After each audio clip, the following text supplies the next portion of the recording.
Channel ਨਵਾਂ ਪੰਜਾਬ ਦੇ ਦਰਸ਼ਕਾਂ ਦਾ ਅਸੀਂ ਇੱਕ ਵਾਰੀ ਫੇਰ ਸਵਾਗਤ ਕਰਦੇ ਹਾਂ। ਅੱਜ ਸਾਡੇ ਦਰਮਿਆਨ ਇੱਕ ਅਜਿਹੀ ਸ਼ਖਸੀਅਤ ਮੌਜੂਦ ਹੈ ਜਿਹਦੇ ਨਾਲ ਗੱਲ ਕਰਨੀ ਹੀ ਆਪਣੇ ਆਪ 'ਚ ਇੱਕ ਬਹੁਤ ਵੱਡੀ ਪ੍ਰਾਪਤੀ ਹੈ। ਕਹਿੰਦੇ ਨੇ ਕਿ ਸਾਹਿਤ ਦੀਆਂ ਕਈ ਵਿਧਾ ਨੇ ਜਿਨ੍ਹਾਂ ਵਿੱਚ ਹਰ ਲੇਖਕ ਨੇ, ਹਰ ਰਚਨਾਕਾਰ ਨੇ ਆਪਣੇ ਆਪਣੇ ਤਰੀਕੇ ਨਾਲ ਮਾਰ ਕੇ ਮਾਰੇ ਹੁੰਦੇ ਨੇ, ਪਰ ਅੱਜ ਜਿਹੜੀ ਸ਼ਖਸੀਅਤ ਨਾਲ ਅਸੀਂ ਤੁਹਾਨੂੰ ਮਿਲਾਉਣ ਜਾ ਰਹੇ ਹਾਂ ਉਹਨਾਂ ਦਾ ਕੰਮ ਉਹਨਾਂ ਦੀ ਸ਼ਖਸੀਅਤ ਵਾਂਗੂ ਵਿਲੱਖਣ ਹੈ।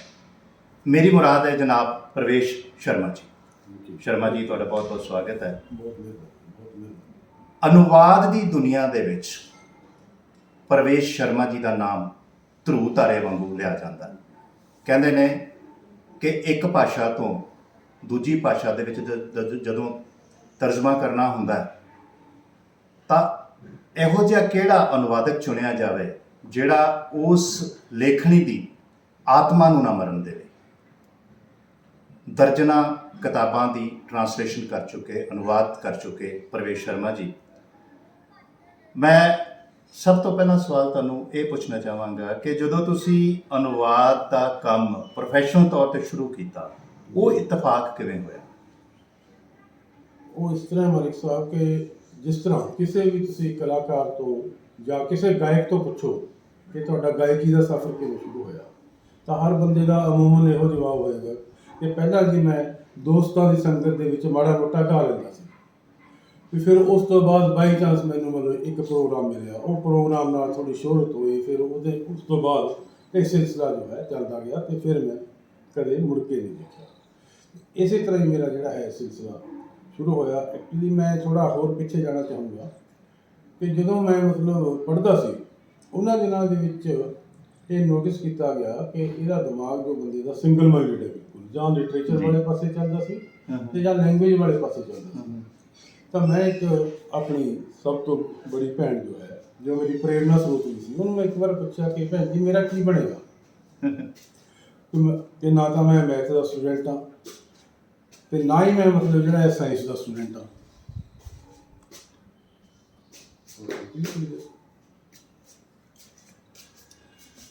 ਸੋ ਉਹਨਾਂ ਨੇ ਮੈਨੂੰ ਕਿਹਾ ਕਿ ਠੀਕ ਹੈ, ਤੇਰੀ ਭਾਸ਼ਾਵਾਂ 'ਤੇ ਪਕੜ ਹੈ ਤਾਂ ਤੂੰ ਹੋਰ ਵੀ ਤਾਂ ਇੱਕ ਦਿਨ ਇੰਟਰਪ੍ਰੇਟਰ ਅਤੇ ਜਾਂ ਅਨੁਵਾਦਕ ਬਣ ਸਕੇਗਾ। ਇਹ ਭੈਣ ਜੀ ਨੇ ਇਹ ਗੱਲ ਕਹੀ? ਹਾਂ, ਇਹ ਉਹਨਾਂ ਨੇ ਇਹ ਗੱਲ ਕਹੀ ਤਾਂ ਮੇਰੇ ਮਨ ਦੇ ਵਿੱਚ ਇੱਕ ਬੀਜ ਰੂਪ ਦੇ ਵਿੱਚ ਜਿਵੇਂ ਬੈਠ ਗਈ ਅਤੇ ਮੈਨੂੰ ਲੱਗਿਆ ਕਿ ਇਹ ਮਤਲਬ ਜਿਹੜਾ ਹੈ ਵੈਸੇ ਤਾਂ ਇਹ ਕੀ ਕੀਤਾ ਹੋਇਆ, ਅਨੁਵਾਦਕ ਦਾ ਕਿੱਤਾ ਕਾਹਦਾ ਕੀਤਾ ਹੋਇਆ ਹੈ ਨਾ। ਅਤੇ ਫਿਰ ਵੀ ਮੈਂ ਸੋਚਿਆ ਵੀ ਚਲੋ ਇਹਨਾਂ ਨੇ ਕੁਛ ਕਿਹਾ ਤਾਂ ਇਹਦਾ ਮਤਲਬ ਹੋਏਗਾ। ਤਾਂ ਹੋਇਆ ਕੀ ਕਿ ਜਦੋਂ ਅਸੀਂ ਸਕੂਲ ਦੇ ਵਿੱਚ ਪੜ੍ਹਦੇ ਸੀ ਤਾਂ ਉਹਨਾਂ ਦਿਨਾਂ ਦੇ ਵਿੱਚ 6ਵੀਂ ਦੇ ਵਿੱਚ ਅੰਗਰੇਜ਼ੀ ਲਿਖਿਆ। ਹਾਂਜੀ। ਤਾਂ 6ਵੀਂ ਦੇ ਵਿੱਚ ਜਦੋਂ ਅੰਗਰੇਜ਼ੀ ਲੱਗਦੀ ਸੀ ਤਾਂ ਇੱਕੋ ਹੀ ਸਾਲ ਦੇ ਵਿੱਚ ਜੋ ਕੰਮ ਅੱਜ ਕੱਲ੍ਹ ਅੰਗਰੇਜ਼ੀ ਸਕੂਲ ਕਈ ਸਾਲਾਂ 'ਚ ਕਰਦੇ ਆ ਨਾ, ਅਲਫਾਬੈਟ ਤੋਂ ਸ਼ੁਰੂ ਕਰਕੇ, ਅਤੇ ਉਹ ਕੰਮ ਅਸੀਂ ਇੱਕੋ ਹੀ ਸਾਲ ਦੇ ਵਿੱਚ ਯਾਨੀ ਅਲਫਾਬੈਟ ਤੋਂ ਸ਼ੁਰੂ ਕੀਤਾ, ਵਿੱਚ ਗ੍ਰਾਮਰ ਵੀ ਆ ਗਈ, ਵਿੱਚ ਹੀ ਮਤਲਬ ਛੋਟੀਆਂ ਮੋਟੀਆਂ ਕਹਾਣੀਆਂ ਆ ਗਈਆਂ, ਇੱਕ ਤਾਂ ਕੋ ਵਰਗੇ ਐਸੇ ਛੋਟੇ ਛੋਟੇ ਮਾਈ ਫਰੈਂਡ ਵਰਗੀ ਆ ਗਈ, ਉਹ 1 2 3 ਕਰਕੇ ਮਤਲਬ 10 ਸੈਂਟੈਂਸਾਂ 'ਚ ਲਿਖਦੇ ਹੁੰਦੇ। ਮੈਨੂੰ ਯਾਦ ਹੈ ਕਿ ਮੈਂ ਮਤਲਬ ਕੁਛ ਗਿਣਤੀ ਦੀਆਂ ਕਹਾਣੀਆਂ ਜੋ ਹੈ ਉਹਨਾਂ ਨੂੰ ਮਤਲਬ ਯਾਦ ਕੀਤਾ ਜਾਂ ਰੱਟਾ ਲਾਇਆ, ਸਮਝ ਲਓ ਉਸ ਸਿਲਸਿਲੇ ਦੇ ਵਿੱਚ। ਜਿਵੇਂ ਫੌਕਸ ਐਂਡ ਦਾ ਕਰੋ ਹੋ ਗਈ ਹੈ ਨਾ, ਥਰਸਟੀ ਕਰੋ ਹੋ ਗਈ, ਗ੍ਰੇਡੀ ਡੌਗ ਹੋ ਗਿਆ, ਅਤੇ ਇਹ 3-4 ਕੀਤੇ ਅਤੇ ਲੇਕਿਨ ਆ ਗਈ ਹੋ ਰਹੀ। ਅੱਛਾ, ਜਿਹੜੀ ਤਿਆਰੀ ਕੀਤੀ ਸੀ ਉਹ ਨਹੀਂ ਆਈ? ਉਹਨਾਂ ਦੀ ਕੋਈ ਨਹੀਂ ਆਈ, ਫੌਕਸ ਐਂਡ ਦਾ ਗ੍ਰੇਪਸ ਆ ਗਈ।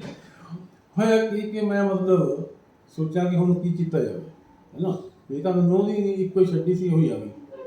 ਅਤੇ ਮੈਂ ਕੀ ਕੀਤਾ, ਇੱਕ ਕਾਗਜ਼ ਪਾੜਿਆ ਉਹਦੇ 'ਚੋਂ ਆਨਸਰ ਸ਼ੀਟ 'ਚੋਂ, ਉਹਦੇ ਉੱਤੇ ਪੰਜਾਬੀ ਦੇ ਵਿੱਚ ਮੈਂ ਲਿਖ ਲਈ, ਉਹ ਹੌਲੀ ਹੌਲੀ ਮਤਲਬ ਪੰਜਾਬੀ ਦੇ ਵਿੱਚ ਲਿਖ ਲਈ। ਅਤੇ ਲਿਖਦੇ ਸਮੇਂ ਮਤਲਬ ਮੈਨੂੰ ਇਹ ਮੇਰੇ ਮਾਈਂਡ ਵਿੱਚ ਚੱਲ ਰਿਹਾ ਸੀ ਕਿ ਇਹਦੀ ਅੰਗਰੇਜ਼ੀ ਵੀ ਤੂੰ ਹੀ ਬਣਾਉਣੀ ਹੈ। ਸੋ ਉਹ ਕਹਾਣੀ ਮੈਂ ਪੂਰੀ ਮਤਲਬ ਪੰਜਾਬੀ ਦੇ ਵਿੱਚ ਲਿਖੀ।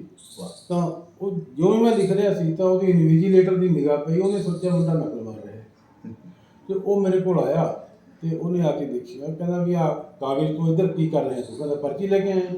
ਮੈਂ ਕਿਹਾ ਜੀ ਨਹੀਂ, ਮੈਂ ਪਰਚੀ ਲੈ ਕੇ ਨਹੀਂ ਆਇਆ, ਕਿਉਂਕਿ ਮੈਨੂੰ ਕੋਈ ਕਹਾਣੀ ਆਉਂਦੀ ਨਹੀਂ ਸੀ, ਅਤੇ ਇੱਕ ਕਹਾਣੀ ਮੈਂ ਪਹਿਲਾਂ ਪੰਜਾਬੀ 'ਚ ਲਿਖੀ ਹੈ, ਮੈਂ ਉਹਦਾ ਅਨੁਵਾਦ ਕਰ ਰਿਹਾ ਤਾਂ ਜੋ ਮੈਂ ਕੁਐਸਚਨ ਮੇਰਾ ਬਿਲਕੁਲ ਨਾ ਰਹਿ ਜਾਏ। ਤਾਂ ਉਹ ਇਸ ਗੱਲ ਨੂੰ ਸੁਣ ਕੇ ਮੈਨੂੰ ਬਹੁਤ ਹੀ ਹੈਰਾਨ ਹੋਇਆ, ਅਤੇ ਉਹਨੇ ਆਪਣੇ ਬਾਕੀ ਦੇ ਸਟਾਫ ਨੂੰ ਵੀ ਇਹ ਗੱਲ ਦੱਸੀ ਵੀ ਕਿ 6ਵੀਂ ਦਾ ਬੱਚਾ ਜਿਹਨੂੰ ਹਾਲੇ ਇਨੋਵੇਟਿਵ ਹੈ, ਹਾਂ, ਜਿਹਨੂੰ ਹਾਲੇ ਅੰਗਰੇਜ਼ੀ ਸ਼ੁਰੂ ਕੀਤੀ ਹੈ ਜਿਸਨੇ, ਵੀ ਉਹ ਬੱਚਾ ਮਤਲਬ ਜਿਹੜਾ ਹੈ ਅਨੁਵਾਦ ਕਰਕੇ ਕਹਾਣੀ ਲਿਖ ਰਿਹਾ, ਕਿਉਂਕਿ ਉਹਨੂੰ ਰੱਟਾਂ ਦਾ ਕਾਮਯਾਬ ਕਿਆ ਬਾਤ ਹੈ। ਤਾਂ ਮੈਂ ਸਮਝਦਾ ਕਿ ਇਹ ਘਟਨਾ ਜਿਹੜੀ ਹੈ ਇਸ ਤੋਂ ਸਿੱਧ ਹੁੰਦਾ ਹੈ ਕਿ ਅਨੁਵਾਦਕ ਦੇ ਤੌਰ ਤੇ ਬੀਜ ਰੂਪ ਦੇ ਵਿੱਚ ਸਮਝ ਲਓ ਜੋ ਮਾੜਾ ਮੋਟਾ ਉਹ ਤੁਹਾਡੇ 'ਚ ਉਹ ਮੌਜੂਦ ਸੀ, ਉਹ ਕਣ ਮੌਜੂਦ ਸੀ। ਹਾਂ, ਮਤਲਬ ਉਹ ਕਣ ਸ਼ੁਰੂ ਤੋਂ ਮੇਰੇ ਅੰਦਰ ਮੌਜੂਦ ਸੀ, ਜੋ ਕਿਤੇ ਬਾਅਦ ਦੇ ਵਿੱਚ ਜਾ ਕੇ ਫਿਰ ਉਹ ਜਿਹੜਾ ਹੈ ਨਾ ਅਸੀਂ ਇਹ ਮੰਨ ਸਕਦੇ ਹਾਂ ਕਿ ਫੌਕਸ ਐਂਡ ਦੀ ਗ੍ਰੇਪਸ ਕਹਾਣੀ ਹਾਂ। ਇੱਕ ਬਹੁਤ ਵੱਡਾ ਕਾਰਨ ਬਣੀ ਬਹੁਤ ਕਿ ਵੱਡਾ ਤੁਸੀਂ ਇੱਕ ਹੌਲੀ ਅਨੁਵਾਦਕ ਦੇ ਤੌਰ ਤੇ ਹਾਂ। ਵਿਚਰਨਾ ਸ਼ੁਰੂ ਕਰ ਦਿੱਤਾ। ਹਾਂ। ਸ਼ਰਮਾ ਜੀ, ਹੁਣ ਤੱਕ ਤੁਸੀਂ ਕਿੰਨੀਆਂ ਕਿਤਾਬਾਂ ਟ੍ਰਾਂਸਲੇਟ ਕਰ ਚੁੱਕੇ ਹੋ? ਤੁਸੀਂ ਸਮਝੋ ਕਿ ਜੇ ਰਫਲੀ ਅੰਦਾਜ਼ਾ ਲਾਇਆ ਜਾਵੇ ਤਾਂ 150 ਕਿਤਾਬ ਹੁਣ ਤੱਕ 150 ਕਿਤਾਬ। ਇਹਨਾਂ ਦੇ ਵਿੱਚੋਂ ਜ਼ਿਆਦਾਤਰ ਕਿਤਾਬਾਂ ਮਤਲਬ ਕਿਹੜੀ ਭਾਸ਼ਾ ਦੇ ਵਿੱਚ, ਕਿਸ ਤਰ੍ਹਾਂ ਪੰਜਾਬੀ ਤੋਂ ਹਿੰਦੀ, ਹਿੰਦੀ ਤੋਂ ਅੰਗਰੇਜ਼ੀ, ਅੰਗਰੇਜ਼ੀ ਤੋਂ ਹਿੰਦੀ ਪੰਜਾਬੀ, ਔਰ ਜਿਵੇਂ ਜਿੰਨਾ ਕਿ ਮੈਂ ਤੁਹਾਨੂੰ ਜਾਣਦਾ ਕਿ ਮੈਂ ਬੜੇ ਦਾਅਵੇ ਨਾਲ ਕਹਿ ਸਕਦਾ ਕਿ ਇਹੋ ਜਿਹੀ ਤੁਸੀਂ ਸ਼ਖਸੀਅਤ ਹੋ ਜਿਨ੍ਹਾਂ ਦੀ ਪੰਜਾਬੀ, ਹਿੰਦੀ, ਅੰਗਰੇਜ਼ੀ ਤੇ ਉਰਦੂ ਚਾਰੇ ਭਾਸ਼ਾਵਾਂ 'ਚ ਬਰਾਬਰ ਦੀ ਪਕੜ ਹੈ, ਔਰ ਕਿਸੇ ਵੀ ਜਗ੍ਹਾ ਤੇ ਉਹਦੀ ਵਿਆਕਰਣ ਦੇ ਨਾਲ, ਉਹਦੀ ਕੁਆਲਿਟੀ ਨਾਲ, ਉਹਦੀ ਆਤਮਾ ਨਾਲ ਕਦੇ ਸਮਝੌਤਾ ਨਹੀਂ ਕੀਤਾ। ਇਹ ਦੱਸੋ ਕਿਹੜੀ ਭਾਸ਼ਾ ਦੇ ਵਿੱਚ ਕਿੰਨੀਆਂ ਕਿਤਾਬਾਂ? ਜ਼ਰਾਨੀ ਮਰਜ਼ੀ ਹੈ। ਵੈਸੇ ਕਿਸੇ ਵੀ ਭਾਸ਼ਾ ਤੇ ਕਮਾਂਡ ਜਾਂ ਮਾਸਟਰੀ ਵਾਲੇ ਘਰ ਬਹੁਤ ਦੂਰ ਹੁੰਦੇ ਨੇ, ਤੇ ਮੈਨੂੰ ਲੱਗਦਾ ਕਿ ਉਹਦੇ ਕੰਮ ਨੇੜੇ ਤੇੜੇ ਵੀ ਹਨ। ਲੇਕਿਨ ਇਹ ਹੈ ਕਿ ਜਿਸ ਤੱਕ ਸਵਾਲ ਹੈ ਕਿ ਸਭ ਤੋਂ ਵੱਧ ਕਿਤਾਬਾਂ ਮੈਂ ਜੋ ਕਿਸ ਭਾਸ਼ਾ ਦੇ ਵਿੱਚ ਕਿਸ ਭਾਸ਼ਾ ਚੋਂ ਕੀਤੀਆਂ, ਉਹਦਾ ਇੱਕੋ ਇੱਕ ਜਵਾਬ ਇਹ ਹੈ ਕਿ ਉਹ ਹੈ ਪੰਜਾਬੀ ਤੋਂ ਹਿੰਦੀ। ਪੰਜਾਬੀ ਤੋਂ ਹਿੰਦੀ। ਹਾਂ, ਉਹ ਇਤਫਾਕ ਇਹ ਹੋਇਆ ਕਿ ਉਦੋਂ ਤੱਕ ਮਤਲਬ ਮੈਂ ਪਟਿਆਲੇ ਇੱਥੇ ਹੁੰਦਾ ਸੀ ਬਤੌਰ AIR ਰਿਪੋਰਟਰ ਜੀ। ਤਾਂ ਉਹਨਾਂ ਦਿਨਾਂ ਦੇ ਵਿੱਚ ਮੈਂ ਇਹ ਕੰਮ ਐਵੇਂ ਸ਼ੌਕੀਆ ਕਰਦਾ ਸੀ। ਤਾਂ ਹੋਇਆ ਕਿ ਇੱਕ ਵਾਰ ਮੇਰੇ ਮਿੱਤਰ ਨੇ ਸੁਰਿੰਦਰ ਸ਼ਰਮਾ ਜੀ, ਉਹਨਾਂ ਨੇ ਮੈਨੂੰ ਮਤਲਬ ਇਹ ਕਿਹਾ, ਕਹਿੰਦੇ ਵੀ ਆਪਾਂ ਆਪਣੇ ਖਾਸ ਮਖਸੂਸ ਅੰਦਾਜ਼ ਦੇ ਵਿੱਚ ਕਿ ਬਾਬੇ ਆਪਾਂ ਇੱਕ ਇਤਿਹਾਸਕ ਕੰਮ ਕਰਨਾ। ਮੈਂ ਕਿਹਾ ਜੀ ਦੱਸੋ ਕਿ ਕੀ ਕਰਨਾ? ਕਹਿੰਦੇ ਮੈਡਮ ਦਲੀਪ ਕੌਰ ਟਿਵਾਣਾ ਦੇ ਨਾਵਲ ਜਿਹੜੇ ਹੈ, ਹਾਂਜੀ, ਉਹਨਾਂ ਦੇ ਵਿੱਚੋਂ ਕਹਿੰਦੇ ਕਿ ਜਿਹੜਾ ਉਹਨਾਂ ਦਾ ਲੇਟੈਸਟ ਨਾਵਲ ਹੈ ਕਥਾ ਕਹੋ ਉਰਵਸ਼ੀ, ਕਹਿੰਦੇ 650 ਦਾ 600 ਪੇਜ ਜਿਹੜਾ 4 ਭਾਗਾਂ 'ਚ ਸੀਗਾ। ਹਾਂ, 650 ਪੇਜ ਦਾ ਕਹਿੰਦੇ ਨਾਵਲ ਹੈ, ਉਹ ਵੋਲਿਊਮੀਨਸ ਨਾਵਲ ਹੈ। ਲੇਕਿਨ ਉਹ ਮਤਲਬ ਇਤਿਹਾਸਕ ਕੰਮ ਹੋਏਗਾ ਤੁਹਾਡਾ ਜੇ ਤੁਸੀਂ ਉਹ ਕਰੋਗੇ ਤਾਂ। ਮੈਂ ਕਿਹਾ ਜੀ ਮੈਨੂੰ ਵੈਸੇ ਕੋਈ ਇਤਰਾਜ਼ ਨਹੀਂ, ਪਰ ਗੱਲ ਇਹ ਹੈ ਵੀ ਜਿਸਦਾ ਅਸੀਂ ਨਾਮ ਲੈ ਰਹੇ ਹਾਂ ਦਲੀਪ ਕੌਰ ਟਿਵਾਣਾ, ਉਹਨੂੰ she is a big name in literature, ਤੇ ਮੈਨੂੰ ਲੱਗਦਾ ਨਹੀਂ ਕਿ ਮੈਂ ਉਹਨਾਂ ਦੇ ਮਤਲਬ ਜਿਹੜਾ ਹੈ ਕੰਮ ਨਾਲ ਇਨਸਾਫ ਕਰ ਪਾਊਂਗਾ, ਹੈ ਨਾ, ਵੀ ਉਹਨਾਂ ਨੇ ਮਤਲਬ ਜਿਹੜਾ ਹੈ ਕਿਸ ਤਰ੍ਹਾਂ ਮੈਨੂੰ ਮਤਲਬ ਮੇਰੀ ਚੋਣ ਕਿਵੇਂ ਕੀਤੀ ਹੈ ਜੀ। ਮੈਂ ਕਹਿੰਦਾ ਤਾਂ ਇਹ ਦੱਸੋ। ਫਿਰ ਉਹ ਕਹਿਣ ਲੱਗੇ ਕਿ ਨਹੀਂ, ਵੀ ਗੱਲ ਇਹ ਹੈ ਕਿ ਉਹ ਚਾਹੁੰਦੇ ਸੀ ਵੀ ਕਿਸੇ ਵਧੀਆ ਅਨੁਵਾਦਕ ਤੋਂ ਕਰਵਾਇਆ ਜਾਵੇ, ਤੇ ਉਹ ਦਿੱਲੀ ਗਏ ਸੀ। ਅੱਛਾ। ਦਿੱਲੀ ਉਹਨਾਂ ਨੇ ਅੰਮ੍ਰਿਤਾ ਜੀ ਨਾਲ ਗੱਲ ਕੀਤੀ, ਅੰਮ੍ਰਿਤਾ ਜੀ ਲਈ ਮੈਂ ਥੋੜ੍ਹਾ ਬਹੁਤ ਕੰਮ ਕੀਤਾ ਹੋਇਆ ਸੀ ਜੀ। ਤਾਂ ਉਹ ਮੇਰੇ ਇਸ ਮਤਲਬ ਉਸ ਤੋਂ ਵਾਕਫ ਸੀ ਇਸ ਕੰਮ ਤੋਂ। ਤਾਂ ਉਹਨਾਂ ਨੇ ਫਿਰ ਕਿਹਾ ਵੀ ਉੱਥੇ ਪਟਿਆਲੇ ਤੇਰੇ ਇੱਕ ਲੜਕਾ ਹੈ ਉੱਥੇ, ਉਦੋਂ ਮੈਂ ਲੜਕਾ ਹੀ ਹੁੰਦਾ ਸੀ ਵੀ ਪ੍ਰਵੇਸ਼ ਉਹਦਾ ਨਾਮ ਹੈ। ਮਾਸ਼ਾਅੱਲਾ, ਬਜ਼ੁਰਗ ਤੁਸੀਂ ਅਜੇ ਵੀ ਨਹੀਂ ਹੋਏ। ਪ੍ਰਵੇਸ਼ ਸ਼ਰਮਾ ਵੀ ਉਹਦੇ ਕੋਲੋਂ ਕਰਵਾਓ। ਕਹਿੰਦੀ ਮੈਂ ਤਾਂ ਕਦੇ ਨਾਂ ਸੁਣਿਆ ਨਹੀਂ, ਕਿ ਤੂੰ ਨਾਂ ਨੂੰ ਛੱਡ ਵੀ ਕੰਮ ਦੇ। ਇਹ ਮਤਲਬ ਮੈਨੂੰ ਸ਼ਰਮਾ ਜੀ ਨੇ ਖੁਦ ਦੱਸਿਆ ਕਿ ਅੰਮ੍ਰਿਤਾ ਜੀ ਨੇ ਤੁਹਾਡਾ ਨਾਮ ਰਿਕਮੈਂਡ ਕੀਤਾ। ਹੁਣ ਇੱਕ ਤਾਂ ਅੰਮ੍ਰਿਤਾ ਪ੍ਰੀਤਮ ਐਡਾ ਵੱਡਾ ਪਿਲਰ ਪੰਜਾਬੀ ਲਿਟਰੇਚਰ ਦਾ, ਫਿਰ ਸੈਕੰਡਲੀ ਆਇਆ ਆਪਣੇ ਦਲੀਪ ਕੌਰ ਟਿਵਾਣਾ, ਦੋਨੇ ਹੀ ਬਿਗ ਨਾਮ। ਮੈਂ ਸੋਚਿਆ ਵੀ ਠੀਕ ਹੈ, ਮੈਂ ਝੱਕਦੇ ਹਾਂ ਕਰਦੀ। ਤਾਂ ਉਹਦੇ ਵਿੱਚ ਫਿਰ ਮਤਲਬ ਮੈਂ ਉਹਨਾਂ ਨੂੰ ਕਿਹਾ ਕਿ ਮੈਂ ਪਹਿਲਾਂ ਕੁਝ ਪੇਜ ਜਿਹੜੇ ਲਿਖ ਕੇ ਉਹਨਾਂ ਨੂੰ ਦਊਂਗਾ, ਕਿਉਂਕਿ ਪਹਿਲੀ ਵਾਰ ਵਾਹ ਪੈ ਰਿਹਾ, ਇਹ ਨਾ ਹੋਵੇ ਮੈਂ ਪੂਰਾ ਨਾਵਲ ਕਰਦਾ ਉਹ ਕਹਿਣਾ ਮੈਨੂੰ ਪਸੰਦ ਨਹੀਂ, ਹੈ ਨਾ, ਬੱਕਰੀ ਜਾਨੋਗੇ ਕਾਣ ਵਾਲੇ ਨੂੰ ਸਵਾਦ ਨਹੀਂ ਆਇਆ। ਤੇ ਉਹਨਾਂ ਨੂੰ ਮੈਂ ਇੱਕ ਚੈਪਟਰ ਕਰਕੇ ਦਿੱਤਾ। ਅੱਛਾ ਜੀ। ਉਹ ਚੈਪਟਰ ਉਹਨਾਂ ਨੇ ਇੱਥੇ ਇੱਕ ਸਕਾਲਰ ਹੁੰਦੀ ਸੀਗੀ ਲੇਡੀ ਕੁਲਜੀਤ ਕੌਰ, ਉਹ ਸੰਸਕ੍ਰਿਤ ਦੀ ਵੀ ਤੇ ਪਰਸ਼ੀਅਨ ਦੀ ਵੀ ਦੋਨਾਂ ਦੀ ਉਹ MA ਸੀ ਤੇ ਹਿੰਦੀ ਦੀ ਵੀ ਸੀ ਨਾਲ, ਤੇ ਉਹਨੇ ਉਹਨੂੰ ਦਿਖਾਇਆ। ਤੇ ਫਿਰ ਇੱਕ ਇੱਥੇ ਮੈਡਮ ਸ਼ਾਂਤਾ ਲਾਂਬਾ ਸੀ, ਸੈਕੰਡ ਉਹਨੂੰ ਦਿਖਾਇਆ, ਉਹ ਹਿੰਦੀ ਦੇ ਸੀ, ਰਿਟਾਇਰਡ। ਤਾਂ ਦੋਨਾਂ ਨੇ ਮਤਲਬ ਜਿਹੜਾ ਹੈ ਗਰੀਬ ਸਿੰਘ ਨੂੰ ਦਿੱਤਾ। ਉਹ ਕਹਿੰਦੇ ਵੀ ਇਹਦਾ ਭਾਸ਼ਾ ਦਾ ਫਲੋ ਜਿਹੜਾ ਹੈ ਬਹੁਤ ਅੱਛਾ ਹੈ, ਵੀ ਤੂੰ ਪਾਦਾ ਨਾ ਪੁੱਛ ਤੇ ਗੋ ਹੈਡ ਦੇ ਦੇ। ਤਾਂ ਉਸ ਤੋਂ ਬਾਅਦ ਉਹਨਾਂ ਨੇ ਮੈਨੂੰ ਗੋ ਹੈਡ ਸੀ ਦਿੱਤਾ।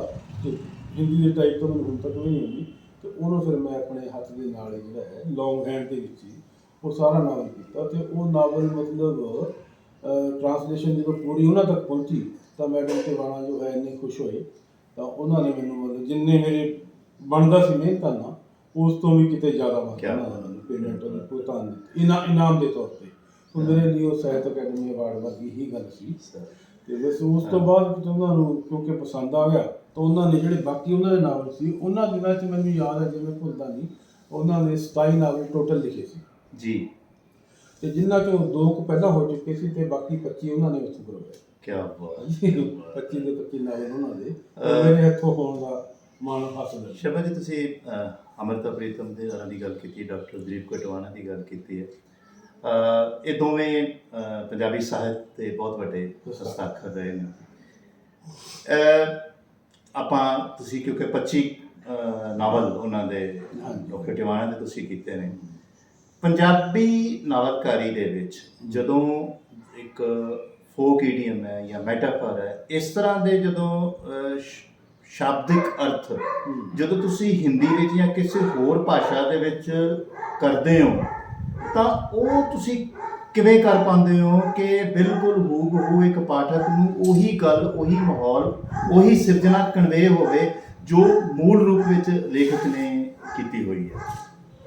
ਦਰਅਸਲ ਜਿਸ ਤੱਕ ਮੁਹਾਵਰੇ ਦਾ ਸਵਾਲ ਹੈ ਨਾ ਜੀ, ਤੇ ਮੁਹਾਵਰਾ ਜਿਹੜਾ ਹੈ ਕਿਸੇ ਵੀ ਭਾਸ਼ਾ ਦਾ ਹੋਵੇ, ਉਸ ਭਾਸ਼ਾ ਦੇ ਸੱਭਿਆਚਾਰ ਦੇ ਨਾਲ ਉਹ ਅਨਿੱਖੜਵੇਂ ਜਿਹੜਾ ਹੈ ਜੁੜਿਆ ਹੁੰਦਾ ਜੀ, ਹੈ ਨਾ। ਹੁਣ ਜਿਸ ਤਰ੍ਹਾਂ ਸਪੋਜ਼ ਅੰਗਰੇਜ਼ ਕਹਿੰਦੇ ਆ ਮੌਤ ਬਾਰੇ, ਪਰ ਉਹਨਾਂ ਦੇ ਐਕਸਪ੍ਰੈਸ਼ਨ ਦੀ ਗੱਲ ਕਰਦੇ ਆ, he passed away, he breathed his last, it means everything ends up there, ਬਸ ਖਤਮ ਹੈ ਇਸ ਵਾਰ, ਹੀ ਪਾਸਡ। ਹਾਂ, ਜੇ ਪੰਜਾਬੀ ਦਾ ਬੰਦਾ ਕਹਿੰਦਾ, ਉਹ ਕਹਿੰਦੇ ਜੀ ਉਹ ਚੱਲ ਬਸਿਆ, ਉਹ ਸਵਰਗਵਾਸ ਹੋ ਗਿਆ, ਉਹ ਇੱਥੋਂ ਵਿਸ਼ਕ ਤੇ ਰਹਿ ਗਿਆ, ਲੇਕਿਨ ਕਿਤੇ ਬਸ ਕਿਤੇ ਹੈ, ਕਿਤੇ ਬਸ ਨਹੀਂ ਗਿਆ। ਸੋ ਮਤਲਬ this is our belief in the continuity of life, ਕਿ ਲਾਈਫ ਇੱਥੇ ਐਂਡ ਨਹੀਂ ਹੋ ਜਾਂਦੀ ਡੈਥ ਦੇ ਨਾਲ, ਕਿ ਡੈਥ ਇੱਕ ਜਿਹੜਾ ਹੈ ਮੁਕਾਮ ਹੈ, ਤੇ ਲੇਕਿਨ life goes on, just like show must go on. So life ਜਿਹੜੀ ਚੱਲਦੀ ਹੈ। ਸੋ ਇਸ ਤਰ੍ਹਾਂ ਕਿਸੇ ਵੀ ਭਾਸ਼ਾ ਦਾ ਜੋ ਮੁਹਾਵਰਾ ਹੁੰਦਾ ਨਾ ਜੀ, ਇਹ ਜ਼ਰੂਰੀ ਨਹੀਂ ਹੁੰਦਾ ਕਿ ਉਹਦਾ ਇਕੁਇਵਲੈਂਟ ਤੁਹਾਨੂੰ ਦੂਜੀ ਭਾਸ਼ਾ ਦੇ ਵਿੱਚ ਮਿਲ ਜਾਏ। ਮਿਲ ਜਾਏ ਤਾਂ ਚਲੋ ਬਹੁਤ ਅੱਛੀ ਗੱਲ ਹੈ, ਵੈਲ ਐਂਡ ਗੁੱਡ। ਨਾ ਮਿਲੇ ਤਾਂ ਫਿਰ ਉਹਨੂੰ ਮਤਲਬ ਤੁਹਾਨੂੰ ਜਿਹੜਾ ਹੈ ਜਾਂ ਤਾਂ ਐਜ਼ ਇਟ ਇਜ਼ ਦੇਣਾ ਪੈਂਦਾ, ਤੇ ਜਾਂ ਫਿਰ ਉਹਨੂੰ ਐਕਸਪਲੇਨ ਜਾਂ ਉਹਨੂੰ ਫਿਰ ਐਕਸਪਲੇਨ ਕਰਨਾ ਪੈਂਦਾ। ਬੋਲੀ ਤਾਂ ਤੁਸੀਂ ਮੁਹਾਵਰੇ ਦੀ ਗੱਲ ਕੀਤੀ, ਈਵਨ ਸ਼ਬਦ ਵੀ ਇੱਕ ਸ਼ਾਇਦ ਨਾ ਸੁਣਿਆ ਹੋਵੇ, ਓਮ ਪ੍ਰਕਾਸ਼ ਪਨਾਹਗੀਰ। ਓਮ ਪ੍ਰਕਾਸ਼ ਪਨਾਹਗੀਰ ਮੇਰੇ ਕੁਲੀਗ ਹੁੰਦੇ ਸੀ ਉਰਦੂ ਯੂਨਿਟ ਦੇ ਵਿੱਚ, ਇੱਥੇ ਆਪਣੇ ਜਲੰਧਰ ਪ੍ਰੈਸ ਇਨਫੋਰਮੇਸ਼ਨ ਬਿਊਰੋ। ਅੱਛਾ ਜੀ। ਸੋ ਉਰਦੂ ਹੋਣ ਕਰਕੇ ਮਤਲਬ ਚਾਹੇ ਮੇਥੋਂ ਜੂਨੀਅਰ ਸੀ ਕਾਫੀ, ਉਹਦੇ 'ਚ ਏਜ ਵਾਈਜ਼ ਕਾਫੀ ਸੀਨੀਅਰ ਸੀ, ਮਤਲਬ ਰੁਤਬੇ ਜੂਨੀਅਰ, ਉਹਦੀ ਗੁਰਾਂ ਵਾਂਗੂ ਸੀ, ਮਤਲਬ ਗੱਲ ਕਰਦੀ ਸੀ। ਸੋ ਪਾਕਿਸਤਾਨ ਵੱਲੋਂ ਆਏ ਹੋਣ ਕਰਕੇ ਨਾ ਉਹਨਾਂ ਨੇ ਉਹ ਸਾਰਾ ਵੀ ਕਿਸ ਤਰ੍ਹਾਂ ਇੱਥੇ ਪਨਾਹਗੀਰ ਹੋ ਕੇ ਰਹੇ, ਉਹਨਾਂ ਨੇ ਆਪਣਾ ਤਖੱਲੁਸੀ ਪਨਾਹਗੀਰ ਪਨਾਹਗੀਰ ਉਹਨੇ ਰੱਖ ਲਿਆ। ਉਹ ਕਹਿੰਦੇ ਵੀ ਤੁਸੀਂ ਇਹਨੂੰ ਮਤਲਬ ਹਿੰਦੀ 'ਚ ਕਰਨਾ ਹੈ। ਅੱਛਾ ਜੀ, ਠੀਕ ਹੈ, ਕਰ ਦਿਆਂਗੇ। ਹੁਣ ਉਹਦੇ 'ਚ ਉਹਦੇ ਬਾਬੇ ਦਾ ਜ਼ਿਕਰ ਹੈ, ਦਾਦੇ ਦਾ ਯਾਨੀ। ਹੁਣ ਉਹਦਾ ਦਾਦਾ ਕਰਮਕਾਂਡੀ ਪੰਡਤ ਸੀ, ਉਹ ਜਿਹੀ ਡਰੈਸ ਪਾਉਂਦਾ ਸੀ ਉਹ, ਤਾਂ ਉਹ ਡੌਲੇ 'ਚ ਇੱਕ ਤਵੀਤ ਬੰਨ੍ਹਦਾ ਸੀ। ਅੱਛਾ ਜੀ। ਤਾਂ ਹੁਣ ਡੌਲੇ ਸ਼ਬਦ ਜਿਹੜਾ ਹੈ ਉਹ ਮੇਰੇ ਲਈ ਚੈਲੰਜ ਬਣ ਗਿਆ। ਹੁਣ ਡੌਲੇ ਦਾ ਹਿੰਦੀ ਇਕੁਇਵਲੈਂਟ ਜਿਹੜਾ ਹੈ ਮੁਸਲਮਾਨ ਕਾਫੀ ਆਈ ਸੌਰੀ ਨਾ, ਉਹ ਫਿਰ ਇੱਥੇ ਪਟਿਆਲੇ ਹੁੰਦਾ ਸੀ ਨਾ ਦਿਨਾਂ 'ਚ। ਪਟਿਆਲੇ ਕਈ ਸੱਜਣ ਮਿੱਤਰ, ਜਿਵੇਂ ਕੋਈ ਆ ਹਿੰਦੀ ਅਖਬਾਰਾਂ ਵਾਲੇ, ਹਿੰਦੀ ਭਾਸ਼ੀ ਪ੍ਰਾਂਤਾਂ ਦੇ ਬੰਦੇ, ਉਹਨਾਂ ਨੂੰ ਪੁੱਛਿਆ ਵੀ ਤੁਹਾਡੇ ਇਲਾਕਿਆਂ ਦੇ ਵਿੱਚ ਡੌਲੇ ਨੂੰ ਕੀ ਕਹਿੰਦੇ ਆ? ਉਹ ਕਹਿੰਦੇ ਜੀ ਹੁਣ ਤਾਂ ਮਤਲਬ ਜਿਹੜਾ ਹੈ ਡੌਲੇ ਸ਼ੋਲੇ ਕਹਿ ਕੇ ਅਸੀਂ ਕਹਿੰਦੇ ਕੰਮ ਚਲਾ ਰਹੀ ਦਾ, ਕਹਿੰਦੇ ਸਨੀ ਦਿਓਲ ਨੇ ਪਾਪੂਲਰ ਕਰਤਾ ਹੈ ਨਾ। ਫਿਰ ਹੁਣ ਹੋਰ ਆਲਟਰਨੇਟਿਵ ਟਰਾਂਸਲੇਟਰ ਕੋਲ ਕੀ ਰਹਿ ਜਾਂਦਾ? ਡਿਕਸ਼ਨਰੀ।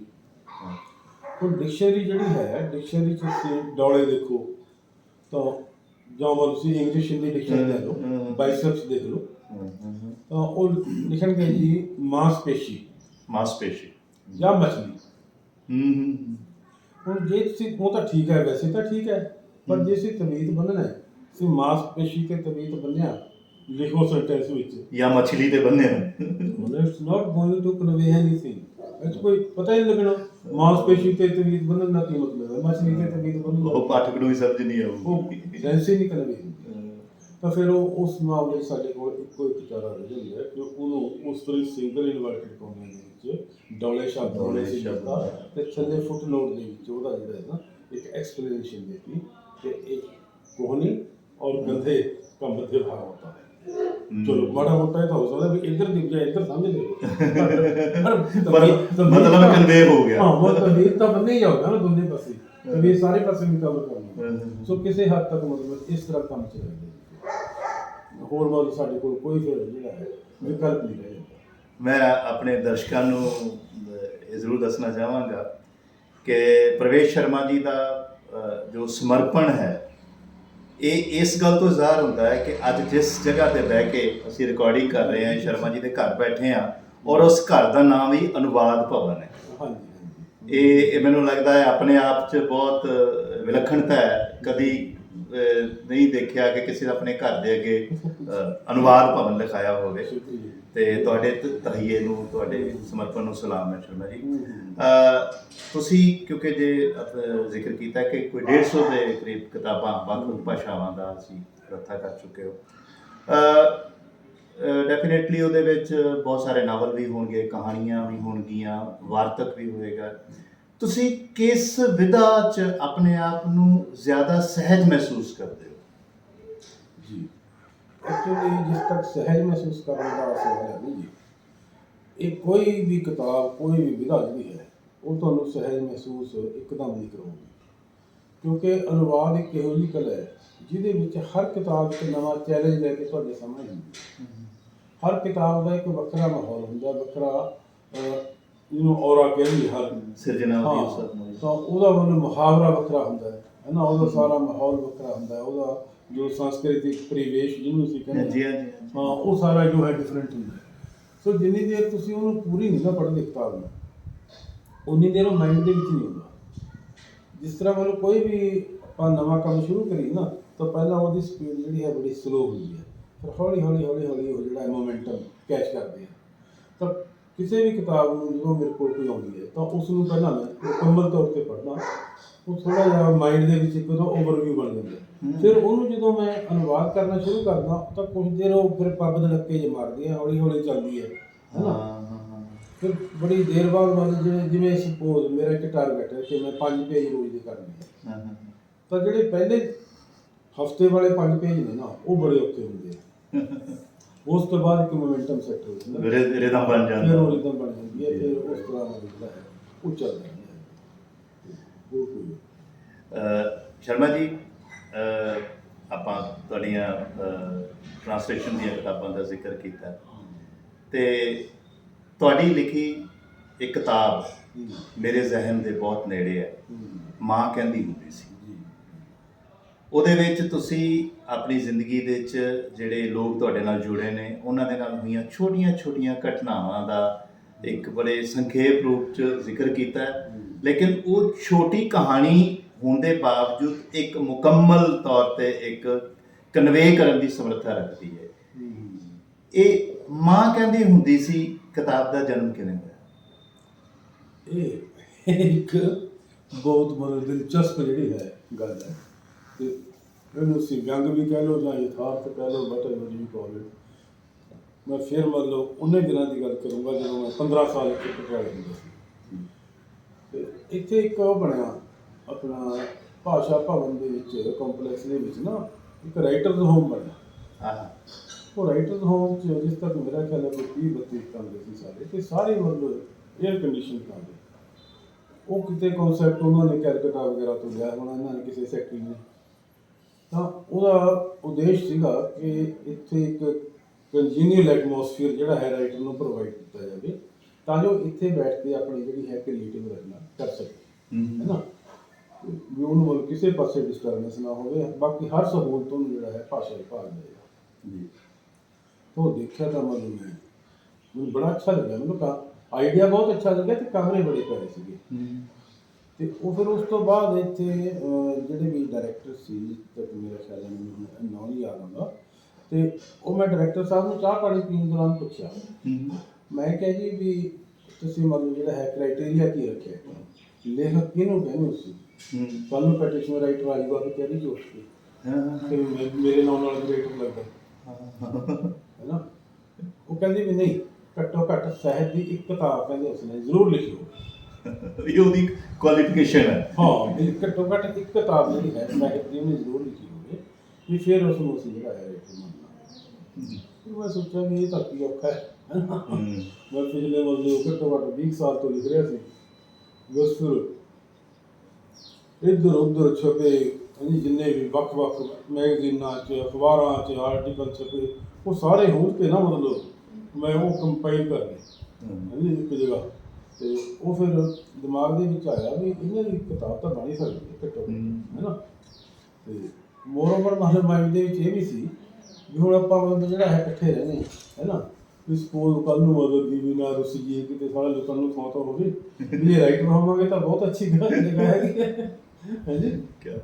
ਤਾਂ ਉਹ ਫਿਰ ਕਿਤਾਬ ਤੁਹਾਡੇ ਆਪਣੀ ਮਤਲਬ ਇੱਕ ਤਰ੍ਹਾਂ ਨਾਲ ਸੁਧਾਰ ਦੇ ਵਿੱਚ ਹੀ ਕਹੂੰਗਾ, ਤੁਹਾਡੇ ਸਾਹਮਣੇ ਹੀ ਉਹ ਕਿਤਾਬ ਜਿਹੜੀ ਹੈ ਆਪਾਂ ਨੇ ਉੱਥੇ ਛਪਾਈ ਪ੍ਰੈਸ ਕਲੱਬ ਦੇ ਵਿੱਚ ਰਿਲੀਜ਼ ਕੀਤੀ ਉਹ ਕਿਤਾਬ ਜਿਹੜੀ ਹੈ ਉਸ ਦੁਆਰਿਆ ਉਸ ਸਮਾਰੋਹ ਦਾ। ਲੇਕਿਨ ਇਹ ਹੈ ਕਿ ਉਸ ਕਿਤਾਬ ਦੇ ਵਿੱਚ ਜਿਸ ਤੱਕ ਮਾਂ ਕਹਿੰਦੀ ਹੁੰਦੀ ਸੀ, ਇਹਦਾ ਟਾਈਟਲ ਦਾ ਤਾਲੁਕ ਹੈ ਨਾ ਜੀ, ਮਤਲਬ ਇਸ ਟਾਈਟਲ ਵਾਲਾ ਉਹਦੇ 'ਚ ਇੱਕ ਵੀ ਲੇਖ ਹੈ ਨਹੀਂ। ਉਹ ਮੈਂ ਸਿਰਫ ਟਾਈਟਲ ਉਹਨੂੰ ਇਸ ਕਰਕੇ ਦਿੱਤਾ ਹੈ ਕਿਉਂਕਿ ਉਹ ਇੱਕ ਤਰ੍ਹਾਂ ਮੇਰੀ ਮਾਂ ਦੇ ਪ੍ਰਤੀ ਮੇਰੀ ਅਕੀਦਤ ਹੈ। ਹਾਲਾਂਕਿ ਉਹ ਇਲਿਟਰੇਟ ਸੀ, ਪਰ ਮੈਂ ਆਪਣੀ ਜਿੰਨੀ ਵੀ ਭਾਸ਼ਾ ਮਾੜੀ ਮੋਟੀ ਮੈਨੂੰ ਪੰਜਾਬੀ ਆਉਂਦੀ ਹੈ ਉਹਦਾ ਮੈਂ ਕ੍ਰੈਡਿਟ ਸਾਰਾ ਉਹਨੂੰ ਦਿੰਦਾ, ਕਿਉਂਕਿ ਉਹ ਸਾਰੀ ਮੈਂ ਉਹਦੇ ਵਿੱਚ ਸਿੱਖੀ ਇਸੇ ਕਰਕੇ ਨੇ ਉਹਦੇ ਮੁਹਾਵਰੇ ਦੇ ਵਿੱਚ ਉਹਦੇ ਮੁਹਾਵਰੇ ਨੂੰ ਇੱਕ ਤਰ੍ਹਾਂ ਸਾਂਭਣ ਦਾ ਯਤਨ ਕੀਤਾ ਉਹ ਕਿਤਾਬ। ਸ਼ਰਮਾ ਜੀ ਵਾਪਸ ਅਨੁਵਾਦ ਦੀ ਦੁਨੀਆ ਵੱਲ ਮੁੜਦੇ ਹਾਂ।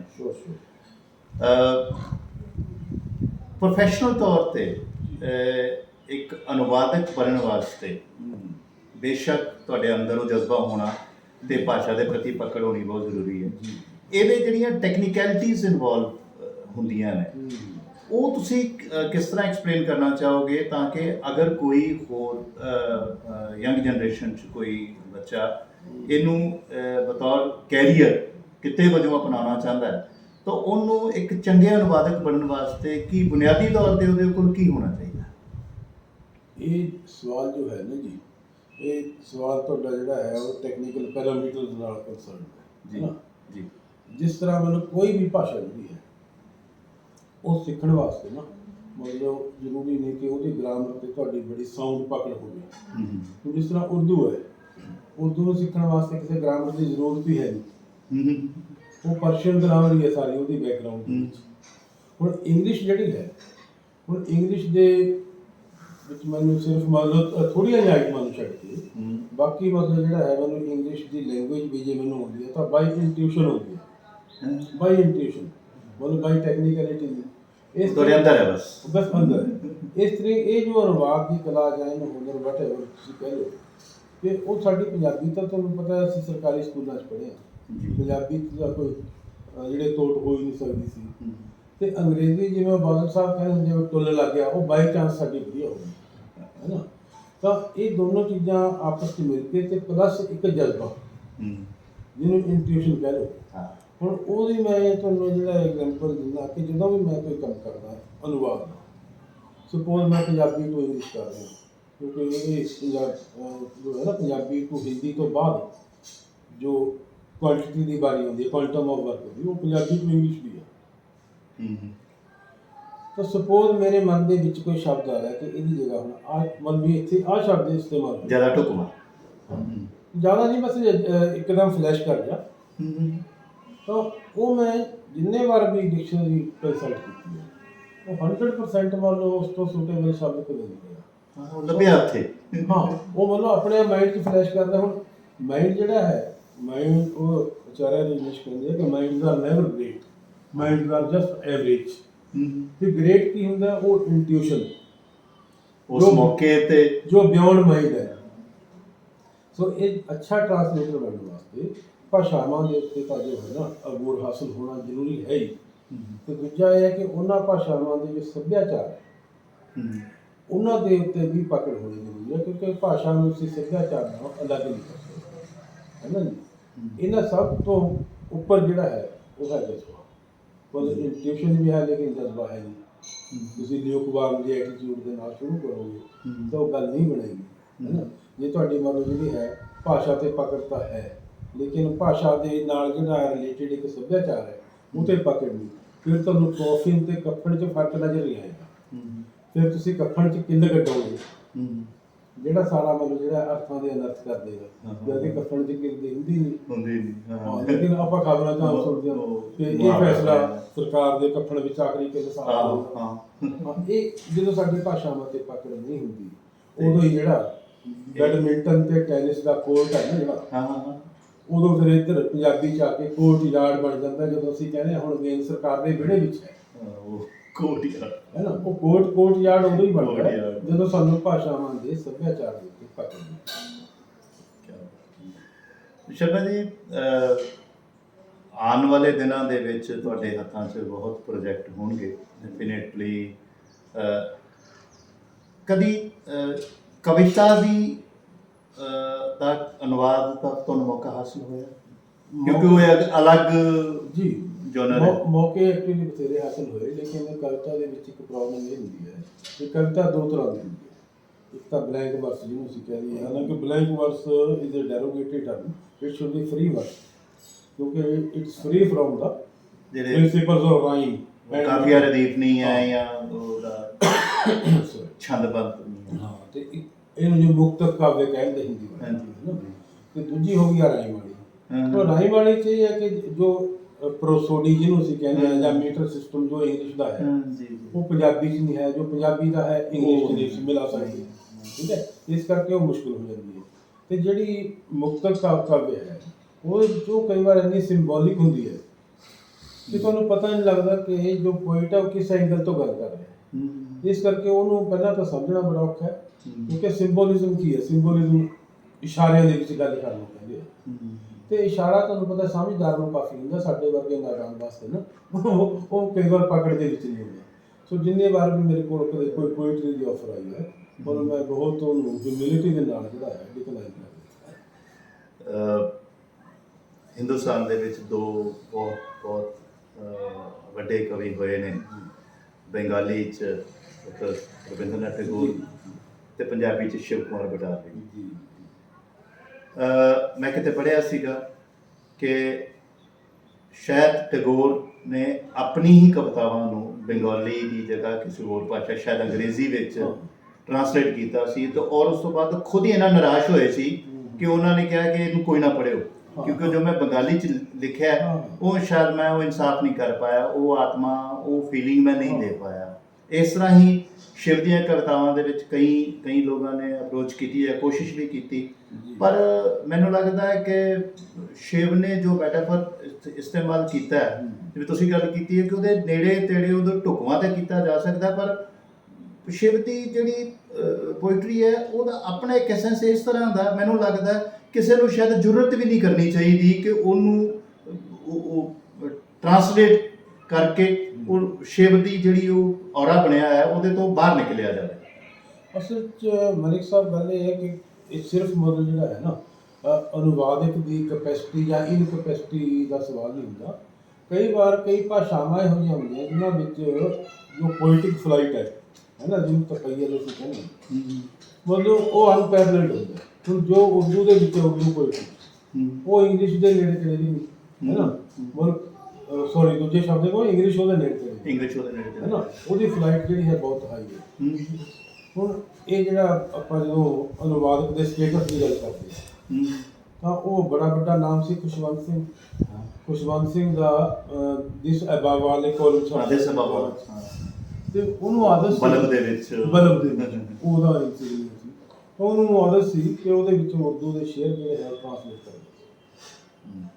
ਹੁਣ ਮੈਂ being a student of Urdu literature ਮੈਂ ਸਮਝ ਜਾਂਦਾ ਸੀ, ਕਿਉਂਕਿ ਮੈਂ ਓਰੀਜਨਲ ਪੜ੍ਹਿਆ ਹੁੰਦਾ ਸੀ। ਜਿਸ ਨੇ ਓਰੀਜਨਲ ਨਹੀਂ ਨਾ ਪੜ੍ਹਿਆ ਉਹ ਸ਼ੇਅਰ ਉਹਦਾ ਅਰਥ ਕਰਕੇ ਦਿਖਾ ਦੇ ਵੀ ਕਹਿਣਾ ਕੀ ਚਾਹੁੰਦਾ ਬੰਦਾ, ਕਿਉਂਕਿ ਉਹ ਐਡਾ ਬੜਾ ਬੰਦਾ ਹੋਣ ਦੇ ਬਾਵਜੂਦ ਕੋਈ ਚੀਜ਼ ਟ੍ਰਾਂਸਲੇਟ ਨਹੀਂ ਸੀ। ਲੇਕਿਨ ਦੂਜੇ ਪਾਸੇ ਮੇਰੇ ਕੋਲ ਇੱਕ ਉਦਾਹਰਨ ਹੋਰ ਵੀ ਹੈ। ਇੱਥੇ ਪੰਜਾਬੀ ਯੂਨੀਵਰਸਿਟੀ ਜਦੋਂ ਮੈਂ ਇੰਗਲਿਸ਼ ਕਰਦਾ ਸੀ, ਤਾਂ ਇੱਥੇ ਇੱਕ ਸਾਡੇ ਇੰਗਲਿਸ਼ ਦੇ ਪ੍ਰੋਫੈਸਰ ਹੁੰਦੇ ਸੀ ML ਸ਼ਰਮਾ ਜੀ। ਉਹਨਾਂ ਦੀ ਬੇਟੀ ਸ਼ਿਖਾ ਕੌਸ਼ਲ ਅੱਜ ਕੱਲ੍ਹ ਉਸ ਹੈ ਪਬਲਿਕ ਰਿਲੇਸ਼ਨ 'ਚ, ਸ਼ਿਖਾ ਕੌਸ਼ਲ ਲਹਿਰਾ ਕਰਕੇ ਲਿਖਦੀ ਹੈ ਆਪਣਾ ਜੀ, ਚੰਡੀਗੜ੍ਹ 7A 'ਚ ਹੀ ਰਹਿੰਦੀ ਸੀ ਜੀ। ਤਾਂ ਵਰਲਡ ਵਾਰ ਦੀ ਬਹੁਤ ਲੰਬੀ ਪੋਇਮ ਹੈ ਦਾ ਪ੍ਰੇਲਿਊਡ ਨੂੰ ਕੌਸ਼ਲ ਸਾਹਿਬ ਨੇ ਇੰਗਲਿਸ਼ ਦੇ ਵਿੱਚ ਕੀਤਾ। ਪਰ ਤੁਸੀਂ ਦਾ ਪ੍ਰੇਲਿਊਡ ਨੂੰ ਜਦੋਂ ਉਰਦੂ 'ਚ ਪੜ੍ਹੋਗੇ ਨਾ, ਉਹ ਇੰਗਲਿਸ਼ ਦੇ ਬੰਦੇ ਸੀ ਨਾ, ਉਹਨਾਂ ਨੇ ਉਰਦੂ 'ਚ ਕੀਤਾ ਮਤਲਬ। ਤਾਂ ਜਦੋਂ ਉਹਨੂੰ ਉਰਦੂ 'ਚ ਪੜ੍ਹੋਗੇ ਦਾ ਪ੍ਰਲਿਊਡ ਨੂੰ, ਤੁਹਾਨੂੰ ਲੱਗੇਗਾ ਕਿ ਇਹ ਓਰੀਜਨਲ ਹੈ। ਹਾਂ, ਵਰਡਸਵਰਥ ਨੇ ਟ੍ਰਾਂਸਲੇਟ ਕਰਤੀ ਹੋਣੀ ਇਹ ਓਰੀਜਨਲ ਹਾਂਜੀ। ਮਤਲਬ ਕਿਉਂਕਿ ਉਹ ਪੋਇਟ, ਉਹਦੀ ਜਿਹੜੀ ਲੈਂਗੁਏਜ ਹੈ, ਉਹਦੀ ਇੱਕ ਨੇਚਰ ਹੈ ਕਿ ਉਹਦੇ ਵਿੱਚ ਪੋਇਟਿਕ ਆਈਡੀਆ ਜਿਹੜੇ ਹੈ ਬੜੀ ਛੇਤੀ ਜੋ ਹੈ ਨਾ, ਮਤਲਬ ਮੱਖਣ ਵਾਂਗ ਹੋ ਜਾਂਦੇ। बहुत सही है, खूबसूरती है। ਇਹ ਚੀਜ਼ ਨੂੰ ਔਰ ਮੇਰਾ Sharma ji, thank you so much. ਦਿਲ ਹੀ ਨਹੀਂ ਕਰਦਾ ਕਿ ਗੱਲਾਂ ਮੁੱਕਣ, ਤੇ ਤੁਹਾਡੇ ਕੋਲ ਤੁਸੀਂ ਤਾਂ ਸਮੁੰਦਰ ਹੋ, ਔਰ ਸਾਨੂੰ ਬੜਾ ਮਾਣ ਹੈ ਕਿ ਅਸੀਂ ਜ਼ਹਿਨੀ ਤੌਰ ਤੇ ਵੀ ਤੁਹਾਡੇ ਨਾਲ ਜੁੜੇ ਹੋਏ ਹਾਂ, ਤੇ ਸੁਣੀਆਂ ਸੁਣੀਆਂ ਗੱਲਾਂ ਤੁਹਾਡੇ ਕੋਲ ਸੁਣਦੇ ਰਹਿੰਦੇ ਹਾਂ, ਤੇ ਫਿਰ ਕਿਸੇ ਮੋੜ ਤੇ ਦੁਬਾਰਾ ਮਿਲਾਂਗੇ। ਬਹੁਤ ਬਹੁਤ ਸ਼ੁਕਰੀਆ। ਮੈਂ ਮੁੰਤਜ਼ਰ ਰਹੂੰਗਾ ਜੀ ਉਸ ਮੋੜ ਦਾ। ਬਹੁਤ ਬਹੁਤ ਮਿਹਰਬਾਨੀ। Thank you. Thank you.